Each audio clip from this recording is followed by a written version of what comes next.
welcome to this explainer. If you are gearing up for a trip to the gorgeous, sun-drenched beaches of Brazil, or maybe you're heading over to wander the historic cobblestone streets of Portugal, you are in exactly the right place.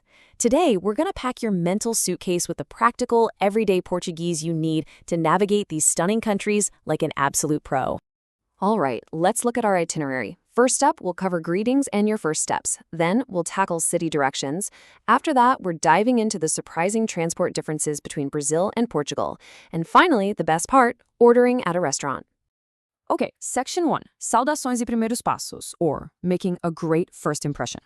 You know, when you arrive in a new country, knowing how to break the ice is absolutely crucial. These foundational phrases are simple, but man, they are incredibly powerful. Depending on the time of day, just throwing out a cheerful bom dia, boa tarde, or boa noite is going to instantly warm up any interaction. Meeting someone new, muito prazer, is your go-to. It literally means much pleasure. But listen, if there is literally only one phrase you remember from this whole explainer, make it tudo bem. It translates to all good or how are you, and you are going to hear it everywhere. It's the question, and honestly, it's usually the answer too. Just a quick tudo bem really goes a long way in kicking off a friendly chat with a local. Now, when it's time to say thank you, there's a tiny grammatical rule that totally trips up a lot of first-time travelers. The word you use actually depends entirely on your gender, not the gender of the person you're talking to. So if you identify as male, you'll always say obrigado. And if you identify as female, you'll always say obrigada. Nailing this right out of the gate means you'll always be expressing your gratitude perfectly. Moving right along to Section 2, Direções nas cidades, navigating Rio and Lisbon. There's this fantastic local saying, eles conhecem Lisboa como a palma da mão. They know Lisbon like the palm of their hand. And it's so true. Both the Portuguese and the Brazilians are just famously hospitable. So a quick tip, don't just stare at your phone's GPS the whole time. Seriously, don't be afraid to stop and ask someone walking by for a little help. They know their cities intimately, and 9 times out of 10, they are more than happy to point a visitor in the right direction. Of course, to ask for help, you need to know how to ask. These two formulas are total game changers, and you can use them literally anywhere. First, onde é, which just means where is.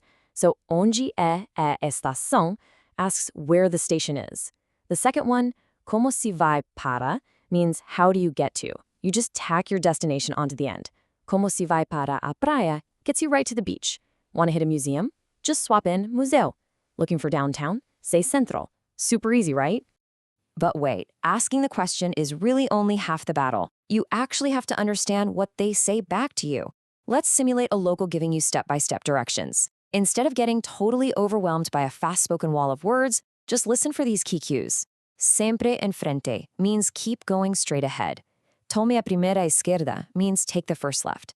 And by the way, if they say direita, that means right. Finally, listen for landmarks. Fica ao lado do banco means it's right next to the bank. Spotting these actionable steps just makes navigating a total breeze. All right, let's shift gears to Section 3, Transportes, Brazil versus Portugal, choosing your ride. Now, this part is absolutely fascinating because the vocabulary completely changes depending on which side of the Atlantic you're on. If you want to catch a train in Brazil, you ask for the trem. But in Portugal, that exact same train is a comboio. For a bus, Brazilians are going to say ônibus, while the Portuguese say autocarro. And even for the subway, while it's spelled really similarly, Brazilians emphasize the end with metrô, whereas over in Portugal, it's just metro. So, mental note, never ask for a trem in Lisbon, and definitely don't ask for an autocarro in Rio. And it's worth getting this right because public transit is just incredibly efficient in both places. It smoothly connects these massive urban centers. You've got high-speed convoys easily linking historic European hubs like Lisbon up to Porto, while the metro effortlessly navigates huge, bustling cities like São Paulo and Rio de Janeiro. Knowing the right word is literally the difference between getting lost and getting to the right platform. Which brings us to Section 4, O pedido no restaurante, the ultimate reward. Okay, picture this. You've been walking all day, you're soaking in the incredible ambiance, and you finally sit down at a local restaurant. The waiter walks up and asks, Já decidiu? Have you decided? It's the moment of truth. Let's make sure you know exactly what to look for when you open that menu. Because let me tell you, there are some mouth-watering cultural dishes you absolutely have to try. If you're in Portugal, look for bacalhau de cebollada. It's this incredibly savory salted cod cooked with onions, and it is a total national treasure. Now, if you find yourself in Brazil, you literally cannot leave without trying feijoada. It's a rich, hearty, traditional bean and meat stew that is practically a cultural institution. Oh, and for something truly unique, back in Portugal, try the porco com queijoas à lentejana. It sounds crazy, but it's this brilliant, delicious mix of pork and clams from the Alentejo region. Trust me on this one. So, how do we actually get that delicious food to the table? Here is your essential ordering toolkit. To start things off, just say "emenda por favor" to ask for the menu.